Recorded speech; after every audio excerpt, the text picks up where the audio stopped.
Hello everyone, कैसे हो आप सब लोग। तो आज की इस वीडियो में हम बात करने वाले हैं क्लास 8 के चैप्टर नंबर 2 के बारे में, जिसका नाम है microorganisms friend and foe. तो ये जो चैप्टर है ये भी एक इंटरेस्टिंग चैप्टर है और एक इम्पोर्टेंट चैप्टर भी है। तो चलिए शुरू करते हैं अपना ये chapter microorganisms friend and foe. तो इस चैप्टर के अंदर हम बेसिकली माइक्रो ऑर्गेनिजम्स के बारे में पढ़ेंगे। हम ये पढ़ेंगे कि माइक्रो ऑर्गेनिजम्स हमारे लिए फ़ायदेमंद होते हैं या फिर हमारे लिए नुकसानदायी होते हैं। वे हमारे फ्रेंड्स होते हैं या फिर हमारे लिए फो का काम करते हैं। तो सबसे पहले बात करते हैं कि माइक्रो ऑर्गेनिजम्स होते क्या हैं। तो माइक्रो ऑर्गेनिजम्स मतलब माइक्रो का मतलब होता है बहुत छोटा और ऑर्गेनिजम्स का मतलब होता है ऑर्गेनिजम्स यानी कि जीव जंतु। तो माइक्रो ऑर्गेनिज्म बहुत छोटे ऑर्गेनिजम्स होते हैं जिनको हम अपनी नेक्ड आइज से नहीं देख सकते। उन्हें देखने के लिए हमें स्पेशल इंस्ट्रूमेंट्स की ज़रूरत पड़ती है, जैसे कि माइक्रोस्कोप, लेंस या फिर मैग्नीफाइंग ग्लास। सिर्फ उन्हीं की हेल्प से हम माइक्रो ऑर्गेनिजम्स को देख पाते हैं।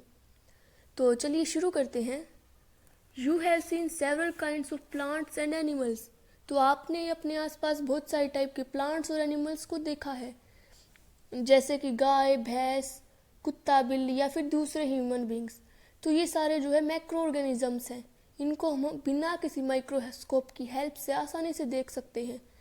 तो ये जो है माइक्रो ऑर्गेनिजम्स की कैटेगरी में नहीं आते। However, there are other living organisms around us which we normally cannot see. These are called microorganisms or microbes. लेकिन जिनको आप आसानी से देख सकते हैं उनके अलावा भी कुछ ऑर्गेनिजम्स हमारे वर्ल्ड में एग्जिस्ट करते हैं और उन्हीं को हम बोलते हैं माइक्रो ऑर्गेनिजम्स। वे बहुत ही ज़्यादा छोटे होते हैं, इसीलिए हम उनको आसानी से नहीं देख सकते। उनका दूसरा नाम माइक्रोब्स भी होता है। अब आगे बढ़ते हैं। For example, you might have observed that during the rainy season, moist bread gets spoiled, its surface gets covered with grayish-white patches. Observe these patches through a magnifying glass. You will see tiny black rounded structures. तो ये कह रहा है कि micro organisms का example दिया गया है यहाँ पर कि कई बार जैसे कि बारिश के मौसम या फिर नमी वाले मौसम में अगर हम किसी ब्रेड या फिर रोटी को बाहर खुले में रख देंगे तो कुछ टाइम बाद क्या होगा, उसके अंदर कुछ माइक्रो ऑर्गेनिजम्स पैदा हो जाते हैं और वही माइक्रो ऑर्गेनिजम्स हमें ग्रेइश वाइट पैचेस की फॉर्म में दिखते हैं। वो माइक्रो ऑर्गेनिज्म अपनी पूरी कॉलोनी बना लेते हैं वहाँ पे ब्रेड के ऊपर या फिर किसी रोटी के ऊपर, और उन्हीं को हम बोलते हैं माइक्रो ऑर्गेनिजम्स। और अगर आप उनको किसी मैग्नीफाइंग ग्लास से देखोगे तो वे हमें कुछ ब्लैक राउंडेड स्ट्रक्चर्स की फॉर्म में दिखेंगे, कुछ काले काले धब्बों के फॉर्म में दिखेंगे, और वही जो है माइक्रो ऑर्गेनिजम्स की कॉलोनी है। Do you know what these structures are. तो आपको पता है ये स्ट्रक्चर्स कौन से होते हैं and where do these come from, और ये कहाँ से आते हैं। कहाँ से आते हैं इसके बारे में हम चैप्टर के आगे बात करेंगे, लेकिन ये होते क्या ये आपको पता है। तो जो ब्रेड के ऊपर माइक्रो ऑर्गेनिजम्स पैदा हो जाते हैं ड्यूरिंग रेनी सीजन, वे फंगस होते हैं। फंगस ऑर्गेनिज्म बहुत ही ज़्यादा छोटे होते हैं, वे अपनी पूरी कॉलोनी बना लेते हैं माइसीलियम की फॉर्म में। अब आगे बात करते हैं। तो 2.1 सेक्शन के अंदर दो एक्टिविटी आपको दी गई है, एक्टिविटी 2.1 एंड एक्टिविटी 2.2। तो एक्टिविटी 2.1 के अंदर क्या दिया गया है देखिए। Collect some moist soil from the field in a beaker and add water to it. तो ये आपको कह रहा है कि किसी फील्ड में से आप गीली मिट्टी को लेकर आइए और उसको बीकर में डालिए और उसके अंदर आप पानी डालिए। After the soil particles have settled down, तो कुछ टाइम बाद जो सोइल के पार्टिकल्स है, जो मिट्टी है, वो नीचे जम जाएगी और ऊपर जो है पानी आ जाएगा। Observe a drop of water from the beaker under a microscope, what do you see. तो जो पानी ऊपर आ गया है, आप उसमें से कुछ ड्रॉप्स लिए और उसको माइक्रोस्कोप के नीचे देखिए, तो आपको क्या दिखेगा। आपको बहुत सारे माइक्रो ऑर्गेनिजम्स दिखने को मिलेंगे। वे माइक्रो ऑर्गेनिज्म बहुत ही तेज़ी से मूव कर रहे हैं। वही माइक्रो ऑर्गेनिज्म हमारी सोइल के अंदर प्रेजेंट थे, जो हमने खेत में से सोइल ली थी उसके अंदर प्रेजेंट थे। तो इसमें हमें पता लग रहा है कि जो माइक्रो ऑर्गेनिजम्स हैं वो हर जगह मिलते हैं, सोइल के अंदर भी मिलते हैं और वाटर के अंदर भी मिलते हैं। आप जो खाना खाते हैं उसके अंदर भी माइक्रो ऑर्गेनिजम्स होते हैं और आपके हाथों में भी माइक्रो ऑर्गेनिजम्स होते हैं। अब आगे बढ़ते हैं। अब बात करते हैं अपनी अगली एक्टिविटी के बारे में। तो एक्टिविटी 2.2 में क्या कह रहा है। Take a few drops of water from a pond, spread on a glass slide and observe through a microscope. कि एक तालाब में से आप पानी लीजिए और उसको माइक्रोस्कोप के नीचे देखिए, आपको उसके अंदर भी माइक्रो ऑर्गेनिजम्स दिख जाएंगे। तो यहाँ पर इन एक्टिविटी से पता लग रहा है कि माइक्रो ऑर्गेनिज्म हर जगह होते हैं। आपको अगर उनको देखना है तो आप या तो मिट्टी में से देखिए, मिट्टी को पानी में डालिए और जो ऊपर पानी आ गया उसको ड्रॉपर की हेल्प से लेके माइक्रोस्कोप के नीचे देखिए, या फिर नॉर्मली किसी पोंड से पानी लीजिए और उसको माइक्रोस्कोप के नीचे देखिए, तो आपको दोनों ही केस में माइक्रो ऑर्गेनिज्म देखने को मिल जाएंगे। Do you found any tiny micro organisms moving around? तो आपको टाइनी माइक्रो ऑर्गेनिजम्स देखने को मिल जाएंगे। अब आगे बढ़ते हैं। These observations show that water and soil are full of tiny microorganisms. तो इन ऑब्जर्वेशन से हमें पता लग रहा है कि जो वाटर है और जो सोयल है वो फुल होता है, मतलब टाइनी माइक्रो ऑर्गेनिज्म हर जगह मिलते हैं, वाटर के अंदर भी और सोयल के अंदर भी। दो not all of them fall into the category of microbes, लेकिन हम उन सभी को माइक्रोब्स नहीं कह सकते। These microorganisms or microbes are so small in size that they cannot be seen with the unaided eye. और ये जो माइक्रो ऑर्गेनिजम्स या फिर माइक्रोब्स जिन्हें हम कह रहे हैं, ये इतने छोटे होते हैं साइज में कि हम इन्हें बिना किसी माइक्रोस्कोप या फिर किसी एक्सटर्नल हेल्प से इनको नहीं देख सकते। जैसे आप नॉर्मली दूसरे ह्यूमन बींग्स को देखते, दूसरे ऑर्गेनिजम्स को देखते हो, जानवरों को देखते हो, पेड़ पौधों को देखते हो, हम वैसे ही इन माइक्रो ऑर्गेनिज्म या फिर माइक्रोब्स को नहीं देख सकते। हमें माइक्रोस्कोप या फिर मैग्नीफाइंग ग्लास की हेल्प से इनको देखना पड़ेगा। Some of these, such as the fungus that grows on bread, can be seen with a magnifying glass. Others cannot be seen without the help of a microscope. तो जैसे कि मैंने बताया, जो माइक्रो ऑर्गेनिजम्स होते हैं उनके साइज बहुत ही ज़्यादा वेरी करते हैं, उनके साइज में बहुत ही ज़्यादा डिफरेंस होता है। किसी का साइज बड़ा होता है, किसी का साइज छोटा होता है। इसीलिए कुछ माइक्रो ऑर्गेनिजम्स ऐसे होते हैं, जैसे कि ब्रेड के ऊपर लगी हुई फंगी, उसको हम सिर्फ मैग्नीफाइंग ग्लास की हेल्प से ही देख सकते हैं। लेकिन कुछ ऑर्गेनिज्म बहुत ही ज़्यादा छोटे होते हैं, जैसे कि वायरस, उनको हम हाई पावर मैग्नीफाइंग ग्लास की हेल्प से देखते हैं। जैसे कि बैक्टीरिया या फिर और यूनिसेलुलर जो सेल्स होती हैं, उनको हम हाई पावर माइक्रोस्कोप की हेल्प से ही देख पाते हैं। That is why these are called microorganisms और माइक्रोब्स। तो जैसे कि मैंने बताया, इनका साइज बहुत ही ज़्यादा छोटा होता है, इसीलिए हम इनको माइक्रो ऑर्गेनिजम्स बोलते हैं। माइक्रो का मतलब छोटा और ऑर्गेनिजम्स का मतलब जीव, तो छोटे साइज के जीव होते हैं ये। अब आगे बढ़ते हैं। Microorganisms are classified into 4 major groups. तो अब बात करते हैं माइक्रो ऑर्गेनिज्म के क्लासिफिकेशन के बारे में। जैसे कि हम मैक्रो ऑर्गेनिज्म के क्लासिफिकेशन के बारे में बात करते हैं कि हम उनको प्लांट्स और एनिमल्स के बीच में क्लासीफाई करते हैं और उनकी भी फर्दर कैटेगरीज होती हैं। उसी तरह हम माइक्रो ऑर्गेनिजम्स को भी क्लासीफाई करते हैं, उनकी बहुत सारी क्लासेस होती हैं। These groups are bacteria, fungi, protozoa and some algae. तो हम माइक्रो ऑर्गेनिजम्स को 4 मेजर कैटेगरीज में क्लासीफाई करते हैं, जो कि है bacteria, fungi, protozoa and algae. Some of these common microorganisms are shown in figure 2.1 to 2.4. तो फिगर 2.1 और 2.4 में इनके डायग्राम दिए गए हैं। देखो, जैसे कि फिगर 2.1 के अंदर दिया गया है बैक्टीरिया का डायग्राम। तो पहली वाली इमेज में दिया गया है स्पाइरल शेप बैक्टीरिया और दूसरी वाली इमेज में रोड शेप बैक्टीरिया दिखाए गए हैं। तो आगे जाकर आप पढ़ोगे कि बैक्टीरिया की कौन कौन से क्लासिफिकेशन है। आप उनके साइज के हिसाब से उनको क्लासीफाई कर सकते हो या फिर उनके शेप के हिसाब से, जैसे कि spiral shape bacteria, rod shape bacteria, round shape bacteria. तो ये सारे बैक्टीरिया के क्लासिफिकेशन होते हैं। तो पहली वाली इमेज में स्पाइरल शेप बैक्टीरिया दिखाए गए हैं और दूसरी वाली शेप में राउंड शेप बैक्टीरिया या फिर रोड शेप बैक्टीरिया दिखाए गए हैं। अब आगे बढ़ते हैं। अब बात करते हैं एल्गी के बारे में। तो फिगर 2.2 के अंदर एल्गी के बारे में दिया गया है।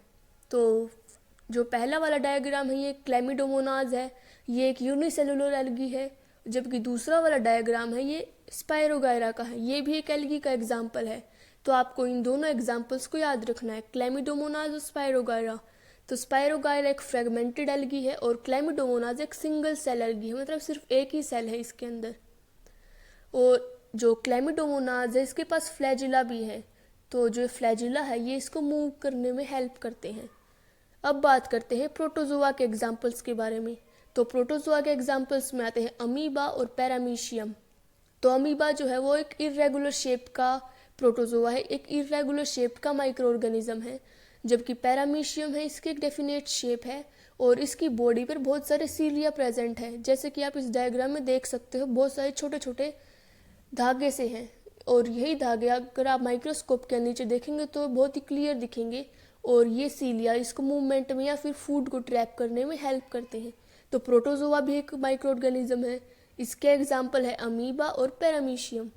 अब आगे बात करते हैं फंगी के एग्जाम्पल्स के बारे में। तो फंगी के 3 एग्जाम्पल्स दिए गए हैं। एक है ब्रेड माउल्ड। तो ब्रेड माउल्ड जैसा कि हमने ऊपर पढ़ा कि नमी वाले मौसम में अगर हम ब्रेड को बाहर रख देंगे तो उसके पास कुछ टाइम बाद कुछ माइक्रो ऑर्गेनिजम्स पैदा हो जाते हैं, वे अपनी कॉलोनी बना लेते हैं जिसको हम ग्रेश वाइट पैचेस की फॉर्म में देखते हैं। तो वो जो है ब्रेड माउल्ड के द्वारा होता है। दूसरा है पेनिसिलियम। तो पेनिसिलियम भी एक फंगी है। और तीसरा एग्जाम्पल है एस्परगिलस। तो ये भी आपको याद रखने, फंगी के 3 एग्जाम्पल है ब्रेड माउल्ड, पेनिसिलियम और एस्परगिलस। पेनिसिलियम एक हेल्पफुल फंगी है, इसके द्वारा मेडिसिन्स बनाई जाती हैं। तो ये सारे आपको याद रखने हैं। तो हमने क्या क्या पढ़ा? अब हमने पढ़ा फंगी के एग्जाम्पल्स, एल्गी के बारे में पढ़ा, प्रोटोजोआ के बारे में पढ़ा और बैक्टीरिया के बारे में पढ़ा। अब आगे बात करते हैं। तो अब हम बात करते हैं अपने अगले ग्रुप की, जिसका नाम है वायरसेस। तो viruses are also microscopic but are different from other microorganism. तो जो वायरसेस होते हैं वे भी माइक्रो ऑर्गेनिजम्स होते हैं, मतलब वे बहुत ही ज़्यादा छोटे होते हैं, इवन वे बैक्टीरिया से भी छोटे होते हैं। लेकिन ये कुछ दूसरे ऑर्गेनिजम्स होते हैं जो दूसरे माइक्रो ऑर्गेनिज्म जैसे कि हमने पढ़े बैक्टीरिया, फंगी, एल्गी, प्रोटोजोआ, उनसे काफ़ी अलग होते हैं।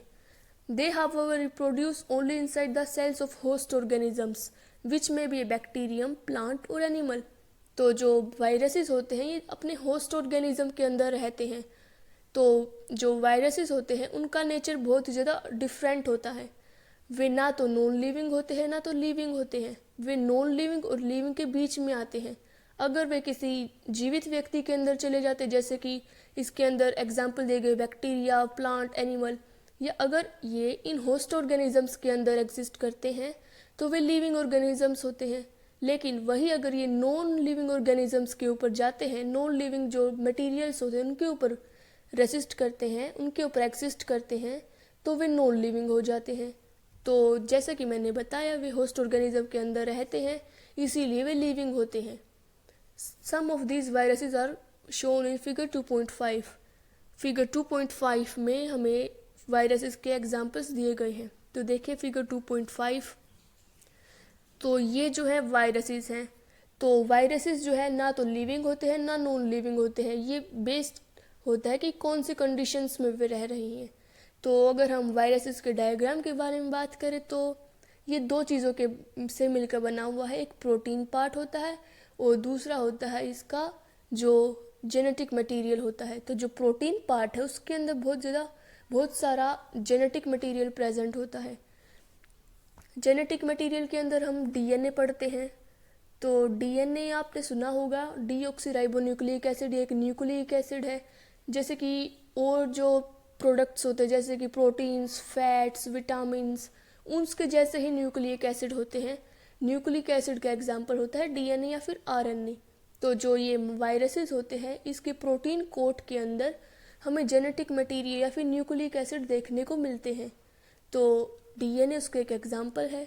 तो ये हो गया वायरसेस के बारे में।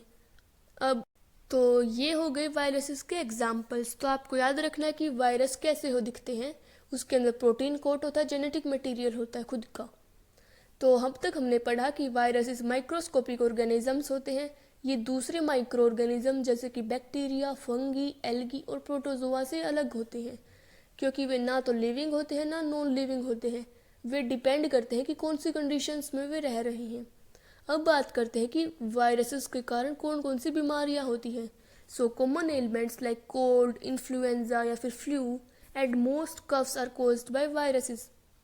तो कॉमन कोल्ड जो डिजीज़ है या फिर इन्फ्लुएंजा और जो ज़्यादातर खांसियाँ हैं ये वायरसेस के कारण होती हैं। तो वायरसेस जैसे कि कोविड हो गया, वो भी एक वायरस है, और हेपेटाइटिस वायरस है। तो वायरसेस जनरली बीमारियां ही कोज करते हैं, इसीलिए वे हमारे लिए फो का काम करते हैं, वे हमारे लिए नुकसान करते हैं। Serious diseases like polio and chicken pox are also caused by viruses.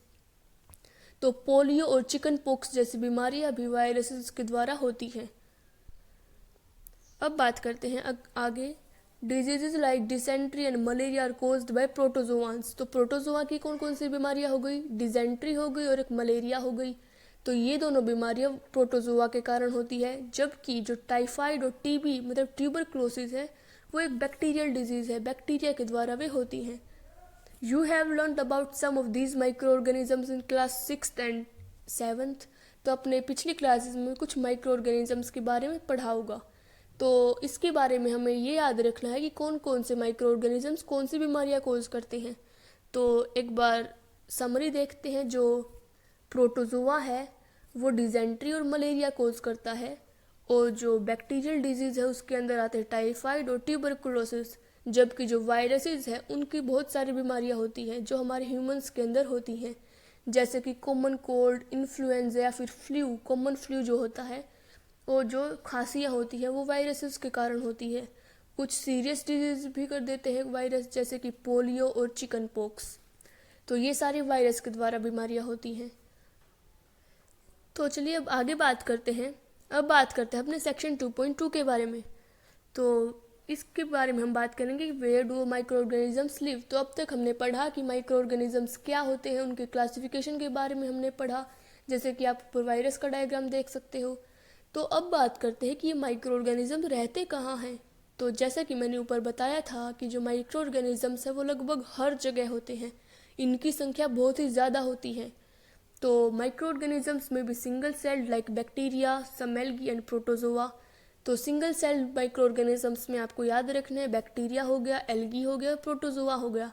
ये सिंगल सेल्ड माइक्रो ऑर्गेनिजम्स के एग्जाम्पल है। सिंगल सेल का मतलब जिनकी बॉडी में सिर्फ एक ही सेल है और वही सारे फंक्शंस परफॉर्म कर रही है, जैसे कि बैक्टीरिया हो गया, कुछ एल्गी हो गई और कुछ प्रोटोजोआ हो गई। तो जो मल्टी सेलुलर माइक्रो ऑर्गेनिज्म है उसके अंदर आते हैं एल्गी और फंगी। तो एल्गी का हमने सिंगल सेल माइक्रो ऑर्गेनिजम्स के बारे में भी पढ़ा और मल्टी सेलुलर माइक्रो ऑर्गेनिजम्स के बारे में भी पढ़ा। तो इसका मतलब है कि सारी एल्गी सिंगल सेल या फिर सारी एल्गी मल्टी सेलुलर नहीं होती। कुछ एल्गी होती है जिनकी सिंगल सेल होती है, कुछ एल्गी होती है जिनके पास मल्टी सेल्स होती है, और फंगी जो है मल्टी सेलुलर ऑर्गेनिज्म का एग्जाम्पल है।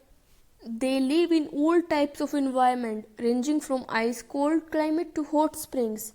तो जो माइक्रो ऑर्गेनिजम्स होते हैं वो दुनिया की हर जगह रहते हैं, सारे इन्वायरमेंट्स में वो एक्सिस्ट कर सकते हैं, जैसे कि आइस कोल्ड क्लाइमेट ठंडे से ठंडे इन्वायरमेंट से लेके हॉट स्प्रिंग्स तक वो रह सकते हैं। And deserts to marshy lands, तो रेगिस्तान से लेके मार्शी लैंड्स तक, मतलब ऐसी कोई जगह नहीं है जहाँ पे माइक्रो ऑर्गेनिजम्स ना हो। गर्म से गर्म इन्वायरमेंट से लेके ठंडे से ठंडे जहाँ पर माइनस की डिग्रीज में टेम्परेचर है वहाँ भी माइक्रो ऑर्गेनिज्म रह सकते हैं, जबकि सारे ऑर्गेनिजम्स वहाँ नहीं रह सकते, हम ह्यूमंस वहाँ नहीं रह सकते। लेकिन जो माइक्रो ऑर्गेनिजम्स होते हैं कुछ के पास उनके पास डिफेंस मैकेनिज्म होता है जिसकी वजह से वे उन ऑर्गेनिजम्स में सर्वाइव कर सकते हैं। They are also found inside the bodies of animals including humans. तो आपकी बॉडी के अंदर भी माइक्रो ऑर्गेनिजम्स होते हैं, जैसे कि हम आगे पढ़ेंगे कि हमारे इंटेस्टाइन के अंदर बैक्टीरिया होते हैं जो हमारे खाने को पचाने में हेल्पफुल होते हैं। Some microorganisms grow on other organisms. कुछ माइक्रो ऑर्गेनिजम्स होते हैं जो कि दूसरे ऑर्गेनिज्म के अंदर रहते हैं, लेकिन कुछ ऑर्गेनिजम्स ऐसे होते हैं, कुछ माइक्रो ऑर्गेनिजम्स ऐसे होते हैं जो फ्रीली एक्सिस्ट करते हैं।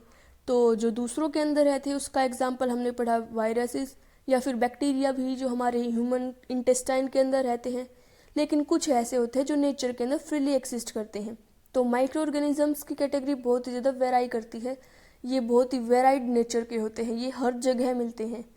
तो हमने ऊपर जैसे कि एक्टिविटी के अंदर पढ़ा कि ये सोयल के अंदर भी रहते हैं, वाटर के अंदर भी रहते हैं, ये सिंगल सेल भी हो सकते हैं लेकिन मल्टी सेलुलर भी हो सकते हैं, ये आइस कोल्ड इन्वायरमेंट से लेके हॉट स्प्रिंग्स के अंदर भी रह सकते हैं।